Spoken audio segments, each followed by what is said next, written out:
안녕하십니까. 평생투자 파트너입니다. 오늘은 2025년 4월 8일 화요일입니다. 오늘은 그 유한타 계좌를 보유하고 있는 유한타 회원분들의 문의가 좀 있었는데요.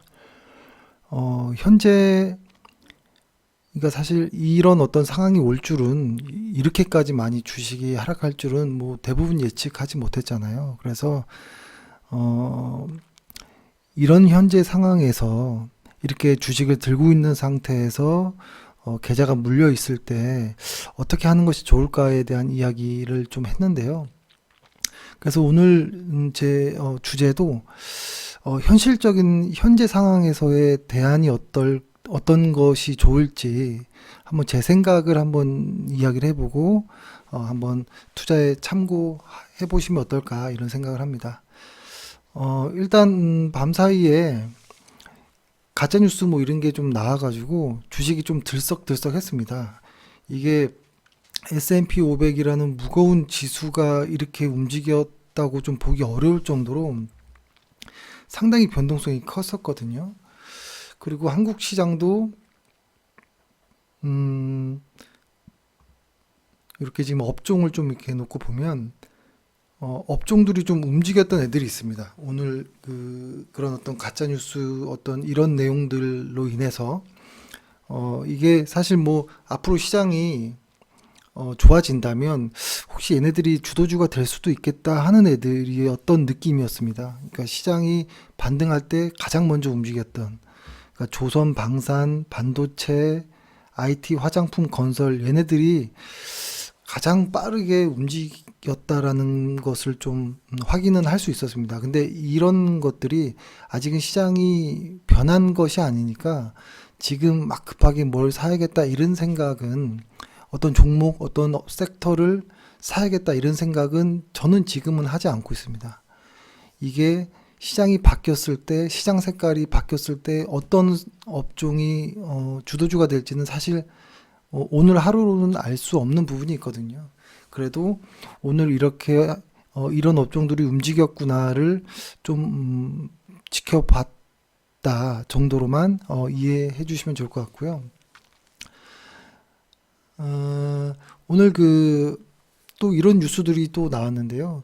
중국 보복 관세에 대한 트럼프의 어떤 대응인데, 4월 8일까지 중국이 34%의 관세 부과 조치를 철회하지 않는다면 9일부터 9일이면 한국 시간으로 10일인 거잖아요. 그죠?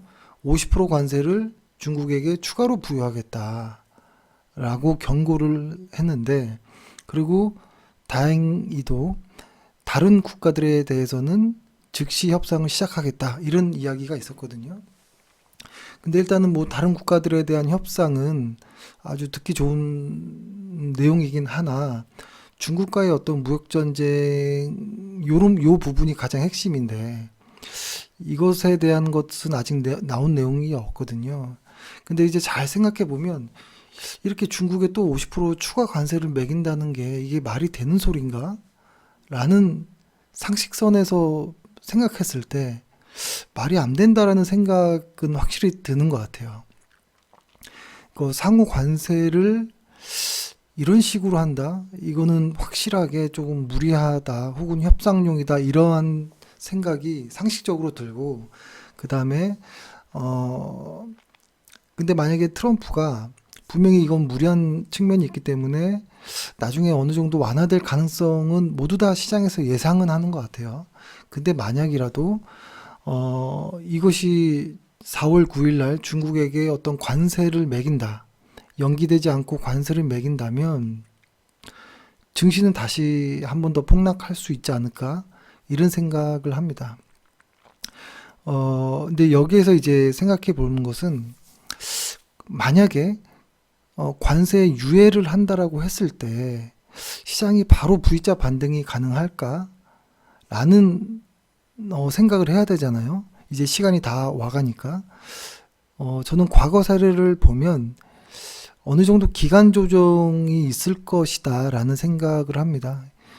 관세 유예를 하겠다라고 하더라도 정확히 그때부터 V자로 반등하고 뭐 이럴 거라는 생각은 하지 않거든요. 그러니까 예를 들어서 과거 사례라고 보면은 이 거래일 동안 S&P 500이 마이너스 10% 이상 급락했던 시기는 총 3차례이거든요. 1963년 이후에 총 3차례인데 이게 1987년도에 블랙먼데이, 그 다음에 2008년도에 금융위기 때, 그 다음에 코로나 2020년도.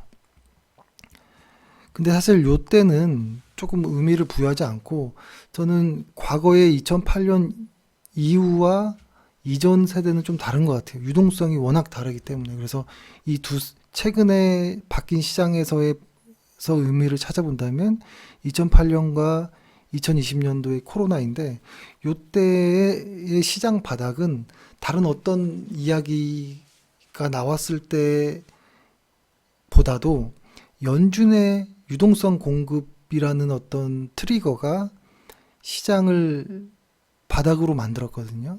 저는 이번에도 마찬가지일 것 같다라는 생각이 듭니다. 그러니까 지금 딱 이런 두 가지인 것 같아요. 증시가 이렇게 급락을 했는데 과거 사례에서도 보면은 이 한 번 폭락에서 V자 반등보다는 폭락 이후에 한 번 더 빠지고 그 다음에 이렇게 올라가는 경우들이 많았거든요. 그러니까 빠지고 흔들리고 그 다음에 이렇게 가는. 그래서 이 구간에 어떤 기간 조정도 좀 필요한 거 아닌가. 지금이 만약에 여기라 할지라도 이, 이 횡보 기간을 지나서 이 상승 기간, 이 상승하는 구간까지는 어느 정도 시간이 좀 필요하지 않을까라는 생각을 합니다. 그래서 제 어떤 상상에는 어떤 것이 있냐면 이 시장이 더 이상 하락하지 않는 어떤 계기는 트럼프 그러니까 즉 트럼프의 어떤 완화, 뭐 이런 내용들이 나왔을 때 시장이 하락은 멈추는 단 변동성의 어떤 시기로 가는 그런 부분이 좀 있을 거라는 생각이 좀 들고요. 그 다음에 연준 그러니까 즉 어떤 유동성 공급이라든지 뭐 금리 인하라든지 뭐 이런 부분이 나왔을 때 이런 진짜 상승을 할 수 있겠구나 이런 정도의 모습이 나오지 않을까라는 생각을 하는데요.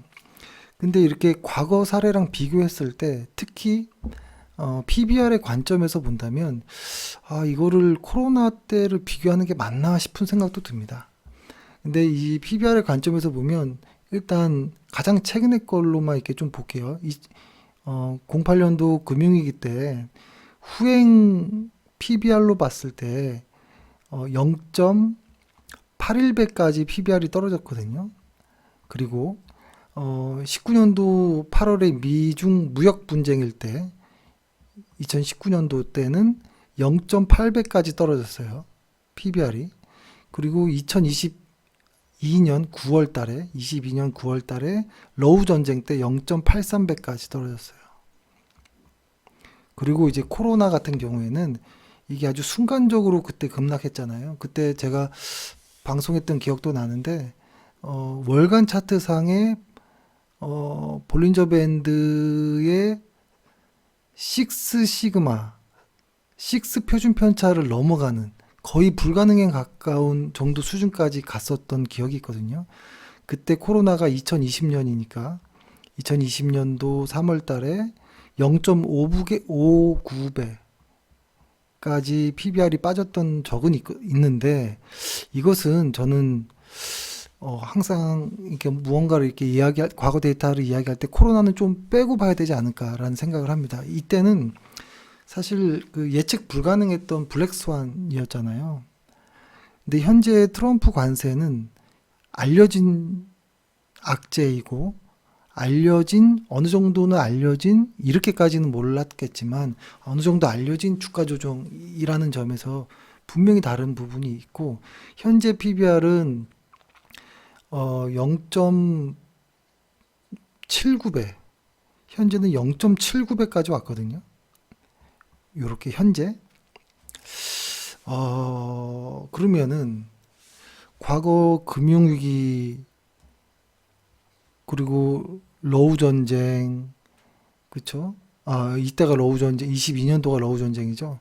그 다음에 요때는 이 트럼프 무역 분쟁, 이때보다 지금 더 빠져야 되는 것인가 라는 생각을 좀 합니다. 그래서 현실적인 저의 어떤 대응은 현재 기존 포지션을 주식이 물렸더라도 지금은 매도보다는 현재 포지션을 그냥 유지하는 홀딩하는 전략, 현재 보유하면서 좀 이 기간의 변동을 조금 넘어가야 되지 않을까라는 생각을 합니다.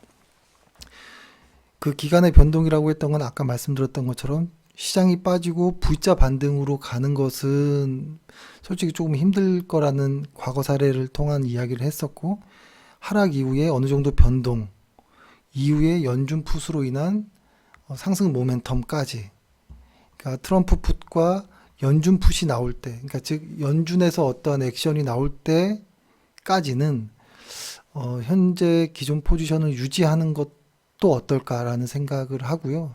저 개인적으로는 이렇게도 생각을 합니다. 지금 이렇게 빠지고 이렇게 흔들리는 이런 과정에서